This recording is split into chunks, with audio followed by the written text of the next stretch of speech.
আমি পুরুলিয়া গেছি পাড়াতে কাশীপুর হয়ে, সেখান থেকে ব্যাক করছি 10 থেকে 12 জন, সামনে 8 থেকে 10 জন পুলিশ তাদেরকে কোলে করছে, কাঠের বাটাম, মোটা বাঁশ। আস্তে আস্তে আমার সামনের গাড়িটা আর পরেরটা দুটো ব্ল্যাক স্করপিওর উপর দমাদম। আমি যেদিকে কাছের দিকে বসছি সেদিকে দমাদম করে পিটছে। আর এই লোকাল পাবলিককে জিজ্ঞেস করুন, পেট্রোল আর কেরোসিনের জার নিয়ে এসছে গাড়ির উপর ছড়িয়ে দেশলাই মারবে। দাদা সেই সময় পুলিশ কোথায় ছিল? পুলিশ তো কোলাকুলি করছে, ওদের খবর দিয়েছে তো পুলিশ, আর খবর তো পুলিশ দিয়েছে। এই টাইমে এই বাস দিয়ে যাবে তো পুলিশ খবর দিয়েছে। এটা তো মডেল। এই এসপি বারুইপুরে একই ঘটনা ঘটেছিল। এই অরুণ গোবরা তখন বারুইপুর থানায় ছিল। ওই জন্য আনা কাল হয়েছে। থেকে চলছে। কালকে খড়গপুরে আমাকে 7 জায়গায় আটকানোর প্ল্যান ছিল, করতে পারেনি। দেবরাতে 3 জায়গায় প্ল্যান ছিল, করতে পারেনি। আজকে এখানে করেছে, ভেবেছে এইসব করে দিয়ে একে মেরে দিব, না গাড়ি পুড়িয়ে দিব, না ভেঙে দেবো, এবারে পালিয়ে যাবে ছুটে।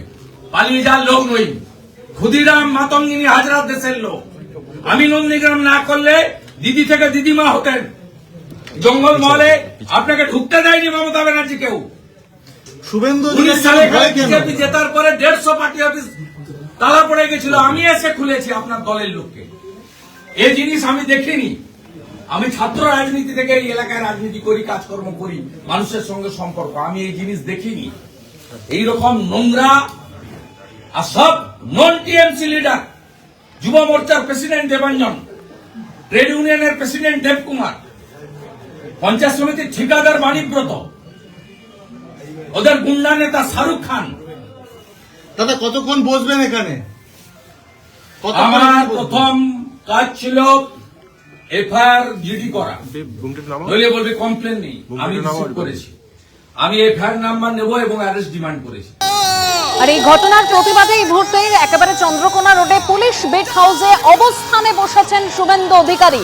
পুরুলিয়া থেকে ফেরার পথে শুভেন্দু অধিকারীকে অভ্যর্থনা জানাতে দাঁড়িয়েছিল বিজেপি কর্মীরা। আর সেই সময় এই উত্তেজনার পরিস্থিতি তৈরি হয়। একেবারে দুপক্ষ, তৃণমূল এবং বিজেপি দুপক্ষের স্লোগান যুদ্ধ চলে। আর এই মুহূর্তে অবস্থানে রয়েছেন শুভেন্দু অধিকারী।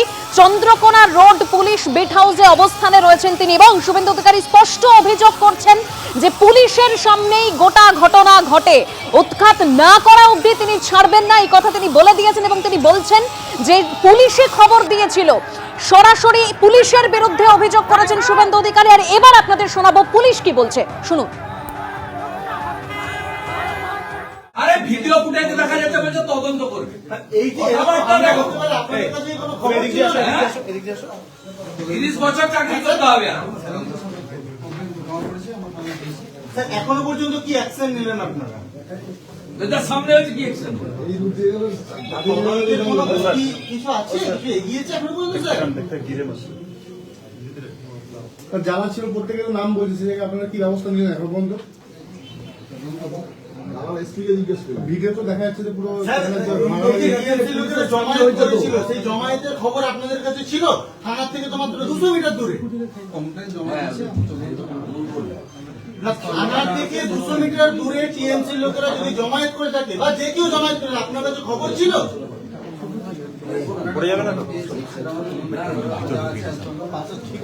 যখন ঘটনা ঘটে তখন আপনারা পুলিশ কোথায় ছিল?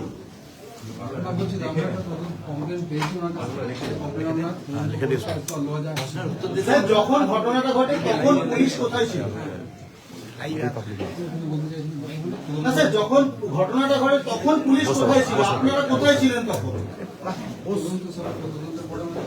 স্যার তদন্ত তো চলছে, কিন্তু ঘটনা কিভাবে ঘটলো এত বড় ঘটনাটা? আপনার পুলিশ ইন্টেলিজেন্স ফেল করলো? তাহলে কি যাদের দায়িত্ব ছিল তারা গাফিলতি করেছে? স্যার আপনি তো চার্জে, আপনি তো স্যার চার্জে কমপ্লেন দিয়েছেন। আমরা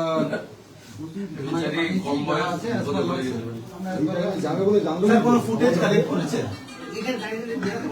আর এই ঘটনারই প্রতিবাদে চন্দ্রকোনা রোডে পুলিশ বেট হাউসে অবস্থানে রয়েছেন শুভেন্দু অধিকারী। সরাসরি সেখান থেকে আমাদের প্রতিনিধি সোমনাথ দাস রয়েছেন। সোমনাথ, কি বলছেন শুভেন্দু অধিকারী? কতক্ষণ তিনি অবস্থানে থাকবেন? দেখো, একই ব্যাপারে শুভেন্দু অধিকারী এটাই বলছেন যে তিনি অভিযোগ দায়ের করেছেন, অভিযোগ গ্রহণও করা হয়েছে এবং সেই অভিযোগ যাদের নাম রয়েছে তাদের মধ্যে তাদেরকে গ্রেপ্তার করতে হবে। তার বক্তব্য একটাই, যতক্ষণ পর্যন্ত না তাদের গ্রেপ্তার করা হচ্ছে, তিনি এখনো পর্যন্ত যেটা আমাদেরকে জানাচ্ছেন যে ততক্ষণ পর্যন্ত গ্রেপ্তার না করে ততক্ষণ পর্যন্ত তিনি অবস্থান বিক্ষোভ ছেড়ে উঠবেন না।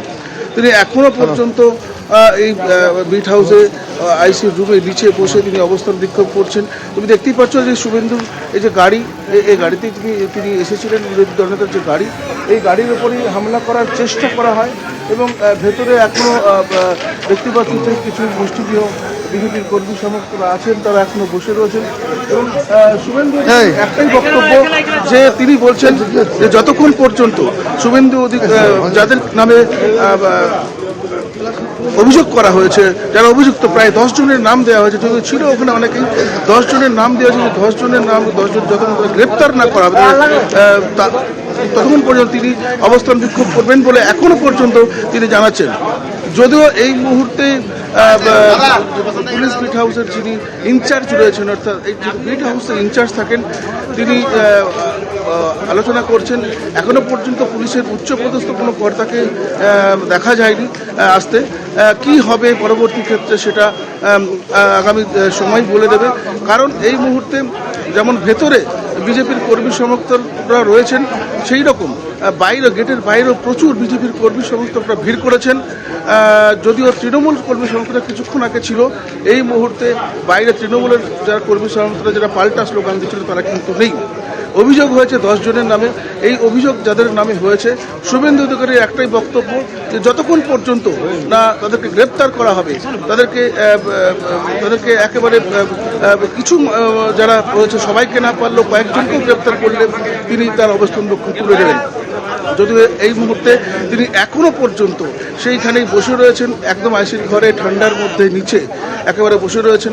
তাকে বলা হয়েছিল একটু উঠে বসতে, কিন্তু তিনি বলেছেন না, তিনি অবস্থান করছেন যখন তিনি নিচেই বসবেন, এভাবেই থাকবেন যতক্ষণ না তাদের অপরাধীদের যাদের নাম অভিযোগ করা হয়েছে তাদের গ্রেপ্তার করা হচ্ছে, ততক্ষণ পর্যন্ত তিনি এখানে অবস্থান বিক্ষোভ করবেন। অস্মিতা, একদম সোমনাথ, তুমি আমাদের সঙ্গে থাকো। অর্থাৎ শুভেন্দু অধিকারী যেটা স্পষ্ট জানিয়ে দিয়েছেন, আমাদের প্রতিনিধি জানাচ্ছিলেন যে যতক্ষণ না যাদের বিরুদ্ধে তিনি এফআইআর দায়ের করেছেন তাদেরকে গ্রেপ্তার করা হবে বা তাদের কাউকে গ্রেপ্তার করা হবে, ততক্ষণ তিনি অবস্থান বিক্ষোভ চালিয়ে যাবেন। শুভেন্দু অধিকারী যেটা স্পষ্ট অভিযোগ করছেন যে গোটা ঘটনা ঘটেছে, অর্থাৎ এই উত্তেজনার পরিস্থিতি যে তৈরি হয়েছিল, গোটা ঘটনাটা ঘটেছে পুলিশের সামনে।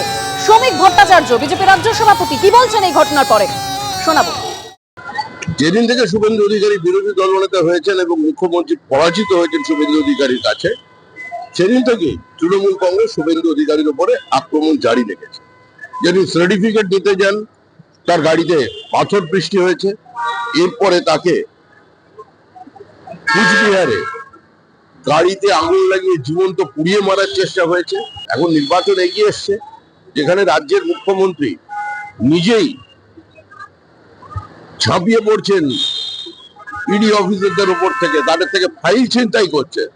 তো সে রাজ্যে এই সমস্ত তৃণমূল কংগ্রেসের কর্মীরা অনুপ্রাণিত হয়ে আজকে বিরোধী দলনেতাকে আক্রমণ করছে। তবে তৃণমূল যদি সীমার বাইরে চলে যায়, আমার মনে হয় ভারতবর্ষের যে সংবিধানের ভাষায় কথা বলবে। পুরুলিয়া থেকে ফিরছিলেন শুভেন্দু অধিকারী, একেবারে চন্দ্রকোনা রোডে তার কনভয় পৌঁছতেই সেখানে উত্তেজনার সৃষ্টি হয়। তৃণমূল বিজেপি ধস্তাধস্তি হয়, চলে স্লোগান যুদ্ধ। আর এই ঘটনার প্রতিবাদে এই মুহূর্তে চন্দ্রকোনা রোড পুলিশ বিট হাউসে অবস্থান বিক্ষোভ করছেন বিরোধী দলনেতা। যতক্ষণ এটা অ্যারেস্ট করবেন, হ্যাঁ ইয়ারকি পেশ না আপনারা যান, আপনারা বাইরে, তোমরা বাইরে, তোমরা বাইরে, তোমরা বাইরে জমা যতক্ষণ অ্যারেস্ট করবেন। এবিপি আনন্দ, এগিয়ে থাকে, এগিয়ে রাখে।